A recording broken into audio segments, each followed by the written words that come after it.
Vamos dar início à narração do quarto vídeo, dos ensinamentos secretos de Jesus Cristo a seus discípulos, em sua ressurreição. Que Jesus Cristo te abençoe e ilumine teu espírito. Amém. O túmulo, esculpido na rocha viva segundo o costume judaico, havia sido ampliado e modificado para acomodar nosso grupo. As paredes haviam sido polidas até brilharem como espelhos, e 2 nichos haviam sido esculpidos para lamparinas de óleo que emitiam uma luz dourada e quente, transformando o espaço de uma câmara mortuária em um santuário de luz. No centro da câmara onde o corpo de Lázaro repousara, agora havia um altar simples, esculpido na mesma rocha, sobre o qual repousava um cálice de ouro, cheio de água pura da fonte que brotava perto de Betânia. Ao redor do altar, 12 almofadas haviam sido dispostas em um círculo perfeito. Quando chegamos, encontramos o Mestre já presente, sentado em profunda contemplação diante do altar. Sua presença preencheu a sala com uma paz que jamais havíamos experimentado. Era a paz de alguém que transcendeu completamente o medo da morte, não como uma ideia filosófica, mas como uma realidade vivida. Lázaro também estava presente, mas era um Lázaro transformado a ponto de ser irreconhecível, embora seu corpo físico fosse o mesmo que conhecíamos há anos. Algo em seus olhos havia mudado fundamentalmente. Seus olhos fitavam-nos com uma profundidade que parecia ter contemplado os mistérios mais íntimos da existência. Sua própria presença irradiava uma serenidade que transcendia toda a compreensão humana comum. Quando todos estávamos sentados, o Mestre abriu os olhos e seu olhar nos envolveu a cada um com uma intensidade que penetrou até a alma. Meus amados, começou ele, e sua voz tinha uma qualidade que nunca havíamos ouvido antes, como se as palavras brotassem não apenas de sua garganta, mas das profundezas mais íntimas de seu ser. Esta noite vocês receberão os ensinamentos mais sagrados que o Pai me confiou para transmitir.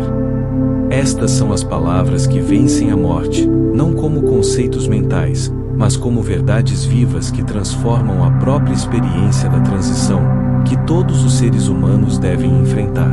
Ele fez uma pausa e olhou especificamente para Lázaro, que respondeu com um sorriso que continha profundezas oceânicas de compreensão.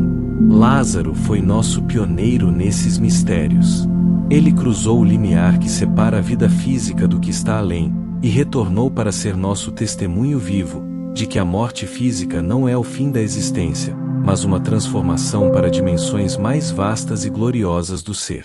Lázaro inclinou-se para frente e, quando falou, sua voz tinha a qualidade de alguém que viu o indescritível e tenta encontrar palavras para o inexprimível. Meus irmãos, disse ele suavemente, o que experimentei durante esses 4 dias desafia toda descrição com palavras humanas.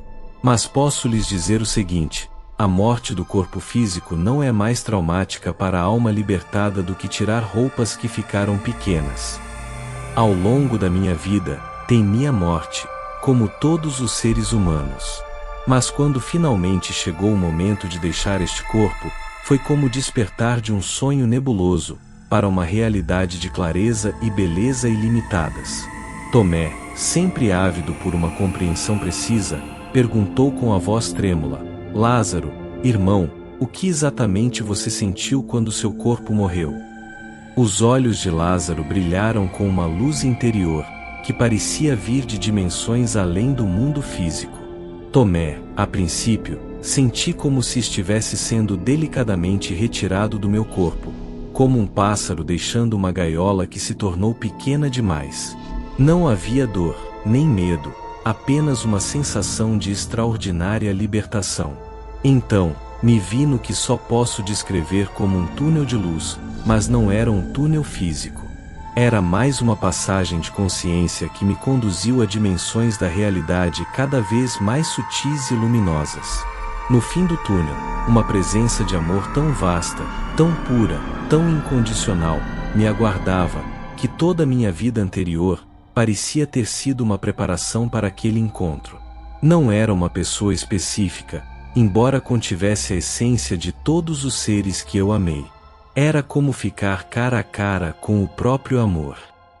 Maria Madalena inclinou-se para a frente, lágrimas escorrendo pelo rosto. E o que essa presença amorosa lhe disse? Não falou com palavras, respondeu Lázaro, mas diretamente, de coração para coração. Mostrou-me toda a minha vida sob uma perspectiva completamente nova. Vi como cada experiência, mesmo a mais difícil, tinha sido perfeita para o crescimento da minha alma. Vi como cada pessoa que encontrei tinha sido um professor que me ajudou a lembrar algum aspecto da minha verdadeira natureza. Mas, mais importante, continuou ele, com a voz cheia de reverência, percebi que nunca estive verdadeiramente separado dessa presença amorosa. Toda a minha vida procurei fora de mim o que sempre esteve nas profundezas do meu ser. O mestre assentiu com profunda satisfação e dirigiu-se a nós. O que Lázaro experimentou é o destino natural de toda alma que aprendeu a se identificar com sua verdadeira natureza, em vez de com formas temporárias. Mas há algo ainda mais importante que vocês precisam compreender. Essa experiência de morte sem medo, essa transição jubilosa para dimensões superiores do ser, não precisa esperar até o momento da morte física. Ele se levantou e caminhou até o altar central, tomando o cálice de água pura em suas mãos. Os antigos mestres sabiam que existem dois tipos de morte. A primeira é a morte mística, a morte do ego, a dissolução de todas as falsas identificações enquanto o corpo físico ainda está vivo. A segunda é a morte física, a libertação final da alma das limitações da matéria densa. Quem experimentou plenamente a primeira morte não teme mais a segunda. Além disso, quem morreu misticamente em vida descobre que nunca esteve verdadeiramente vivo, até aquele momento de renascimento espiritual. Ele ergueu o cálice à luz da lâmpada, e a água pareceu transformar-se em ouro líquido. Essa água representa a pureza da consciência, que foi purificada de todas as falsas identificações. Quem beber dessa água jamais sentirá sede espiritual novamente, pois terá encontrado a fonte eterna, que brota das profundezas do seu próprio ser. Ele bebeu do cálice e o passou para Lázaro, que bebeu e o passou para o próximo. Quando chegou a minha vez, a água não tinha um sabor específico, mas ao tocar meus lábios, pareceu despertar algo nas profundezas da minha alma, como se cada célula do meu corpo se lembrasse de sua origem divina. Quando o cálice passou por todos nós, o mestre retornou ao centro do círculo e sentou-se na posição perfeita de lótus, com as costas eretas e as mãos repousando suavemente no colo. Rezem, disse ele com uma voz que parecia vir das profundezas da própria eternidade. Vou compartilhar com vocês as palavras vivas, que têm o poder de libertar completamente a alma de toda identificação com as formas temporais. Essas palavras não devem ser repetidas como mantras mecânicos, mas contempladas até que se tornem a realidade viva do seu ser. Ele fechou os olhos e permaneceu em silêncio por vários minutos, como se recebesse a transmissão diretamente da fonte. Quando falou, sua voz tinha uma autoridade que não emanava da personalidade, mas de si mesmo falando através dele. Escutem aqueles que conquistam a morte, começou ele. Eu sou a vida que nunca nasceu e, portanto, nunca pode morrer. Eu sou a consciência na qual todos os corpos aparecem e desaparecem como ondas no oceano. Os corpos vêm e vão, mas eu permaneço eternamente o mesmo. Quando identifico meu ser com um corpo específico, experimento o nascimento e a morte.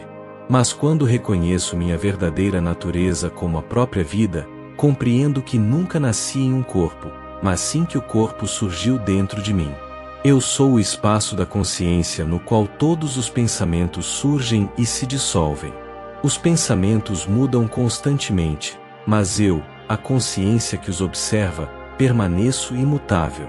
Portanto, eu não sou um pensamento qualquer, mas a presença consciente que testemunha todos os pensamentos.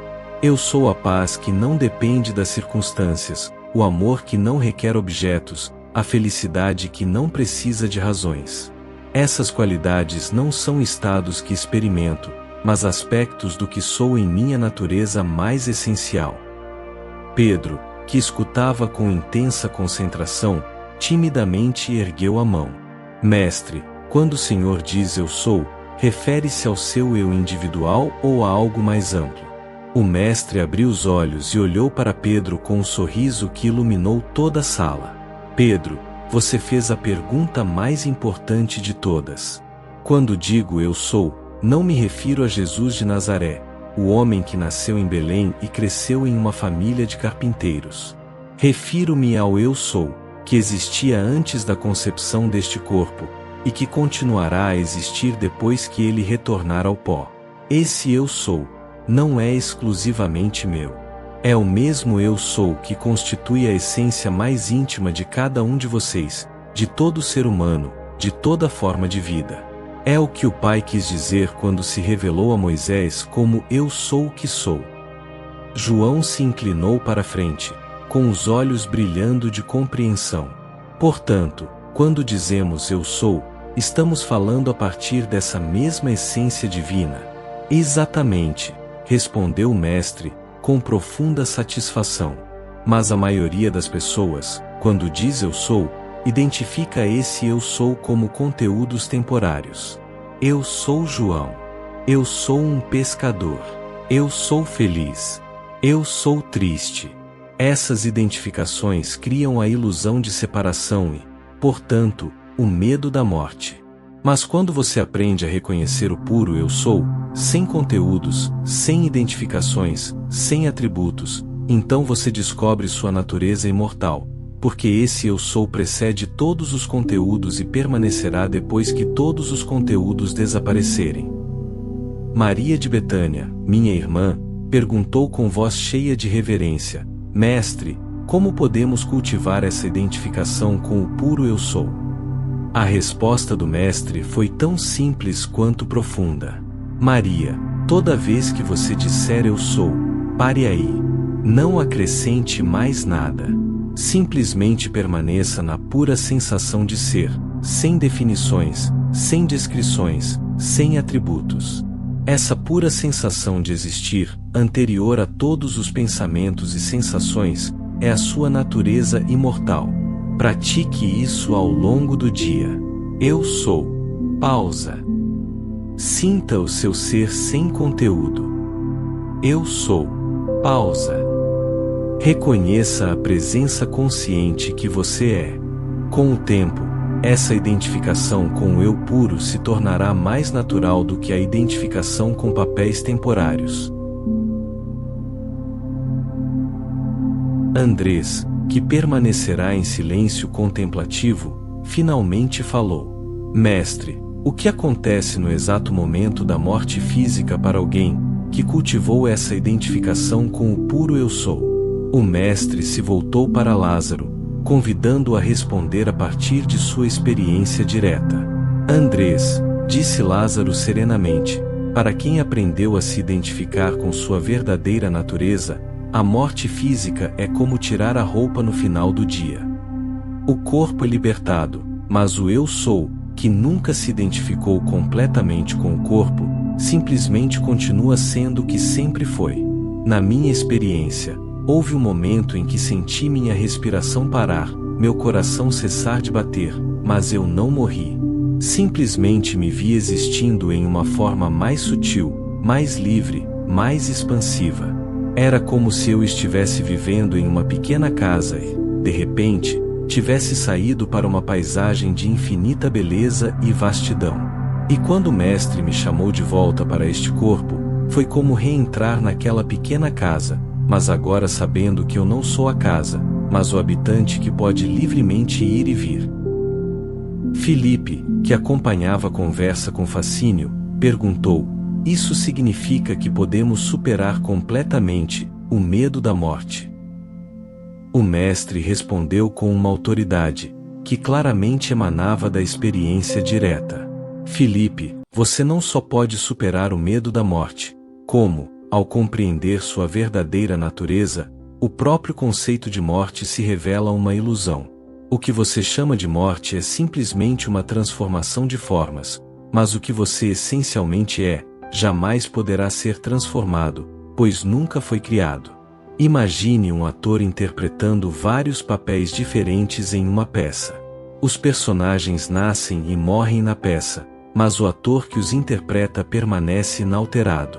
Quando a peça termina e os figurinos são retirados, o ator não morre, ele simplesmente retorna ao seu estado natural.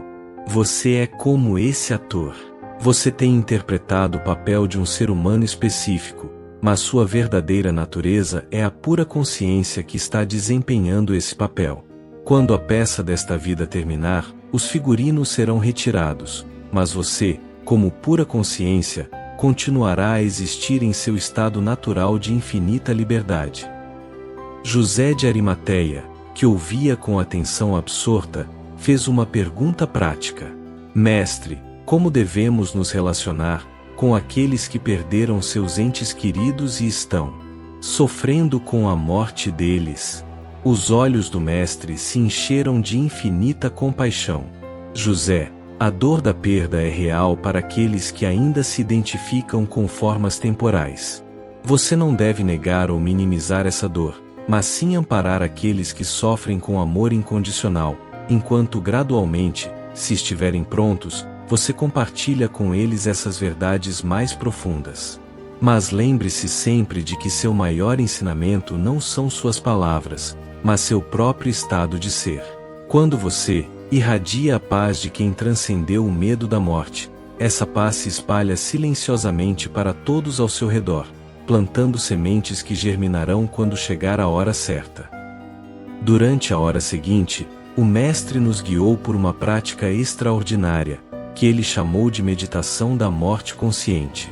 Ele nos ensinou a vivenciar voluntariamente a dissolução de todas as identificações temporárias, permitindo que a personalidade se dissolvesse gradualmente, até que restasse apenas a pura presença consciente. A experiência foi inicialmente aterradora, pois envolvia abrir mão de tudo o que eu habitualmente considerava ser eu.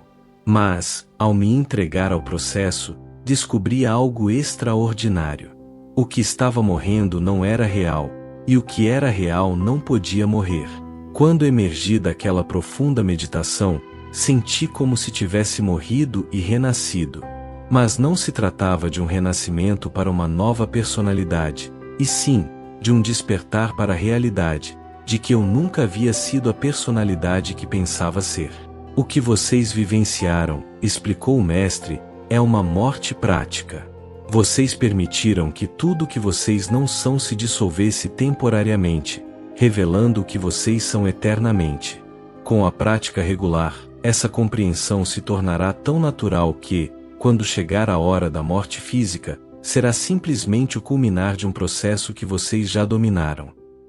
Enquanto nos preparávamos para deixar o túmulo sagrado, agora transformado para nós em um lugar de renascimento espiritual, o mestre nos deu um último ensinamento, que gravei em meu coração como o mais precioso de todos.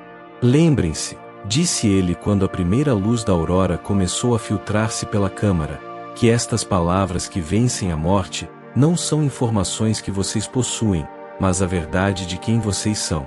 Não as carreguem como conceitos em suas mentes, mas como um fogo vivo em seus corações. E quando chegar a hora de ensinarem outros, não compartilhem essas verdades como filosofia, mas como testemunho vivo de sua própria libertação do medo da morte. Pois somente aquele que morreu antes de morrer, pode guiar outros através dessa transformação sagrada. Ao deixar o túmulo ao amanhecer, eu carregava em meu coração a certeza absoluta de que a morte física não era o fim da existência, mas uma porta de entrada para dimensões do ser mais gloriosas do que eu poderia ter imaginado. Mas, mais importante ainda, eu sabia que não precisava esperar até aquele momento para experimentar minha natureza imortal. Eu poderia vivenciá-lo aqui e agora, em cada respiração, em cada momento de presença consciente. Em nosso próximo encontro sob a lua cheia, o mestre revelaria os ensinamentos mais esotéricos de todos os segredos da união mística completa com o divino, os métodos para fundir a consciência individual, tão completamente com a consciência universal, que a própria distinção se dissolve em perfeita unidade. Capítulo 5. O conhecimento proibido da união. E eu, Eleazar ben Shimon, testemunho a noite em que o mestre nos revelou os segredos mais íntimos da união mística completa com o divino. Ensinamentos tão sagrados que, por séculos, foram transmitidos apenas de coração para coração entre os mais elevados iniciados. Jamais imaginei que descobriria que é possível para a alma humana fundir-se tão completamente com a consciência divina, que toda distinção entre amante e amado se dissolve em perfeita unidade. 5 semanas haviam se passado desde nossa experiência no túmulo sagrado, e cada um de nós vinha praticando diligentemente a morte consciente que o mestre nos ensinara. Os resultados tinham sido tão extraordinários que, por vezes, nos olhávamos com admiração, questionando se vivíamos no mesmo mundo que o resto da humanidade. Pedro começara a experimentar estados tão profundos de unidade durante suas horas de oração, que frequentemente perdia toda noção de ser um indivíduo separado. João desenvolvera o que descrevia como visão unitiva, uma percepção que lhe permitia ver a mesma essência divina, resplandecendo em todas as formas aparentemente diferentes.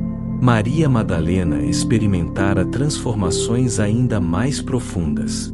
Durante nossas conversas particulares, ela me descreveu experiências do que chamava de dissolução no amado, estados em que toda noção de existir como uma pessoa separada desaparecia completamente, deixando-a em uma união tão íntima com o divino, que não havia palavras humanas para descrevê-la. Mas, talvez a mudança mais notável tenha sido em nossa compreensão da presença do Mestre entre nós. Embora sempre tivéssemos reconhecido sua extraordinária sabedoria e seu poder de realizar milagres, começávamos agora a perceber algo que desafiava toda a compreensão racional, que, de alguma forma misteriosa, ele havia alcançado uma união tão completa com o divino, que sua própria presença era uma manifestação direta da presença divina. Não era que ele fosse Deus e nós não, mas sim que ele havia realizado tão completamente sua unidade essencial com o Pai, que sua individualidade se tornará transparente ao divino, como uma janela perfeitamente limpa que permite a passagem plena da luz sem obstrução.